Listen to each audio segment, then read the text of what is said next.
तो hello guys, finally हमारी टैपसैप की नई वीडियो ऐड हो गई जिसका नाम रहने वाला है मेक मनी फ्रॉम होम। तो चलो चलते हैं वीडियो पे। आप लोगों को करना क्या गाइस, यहाँ पे स्टार्ट मिशन का बटन दिख रहा होगा, इस पर क्लिक करके गाइस आप लोग को वीडियो को वॉच कर लेना है। तो गाइस एक बार मैं कराता हूँ, देन गाइस आपका कोड बता देता। सो गाइस आप लोग का जो इस वीडियो का कोड रहेगा वो रहेगा जी, देन गाइस नेक्स्ट लेटर आप लोग का रहेगा टी, देन होगा गाइस आप लोग का ए।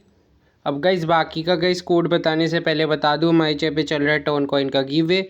तो गाइस उसमें पार्टिसिपेट करना मत भूलना। वीडियो को लाइक, चैनल को सब्सक्राइब करके एक प्यारा सा कमेंट कर देना। आप में से गाइस जो भी 5 भाई लाइक सब्सक्राइब करके सबसे पहले कमेंट करेंगे उन भाई गाइस फ्री में टोन रिसीव होने वाले हैं। तो गाइस नेक्स्ट डिजिट आप लोग का रहेगा पी और लास्ट लेटर रहेगा गाइस आप लोग का यू। अब आपको करना क्या गाइस, यहाँ से ए को हटा देना है। तो आप लोग का जो इस वीडियो का कोड रहने वाला है वो रहेगा G2PU।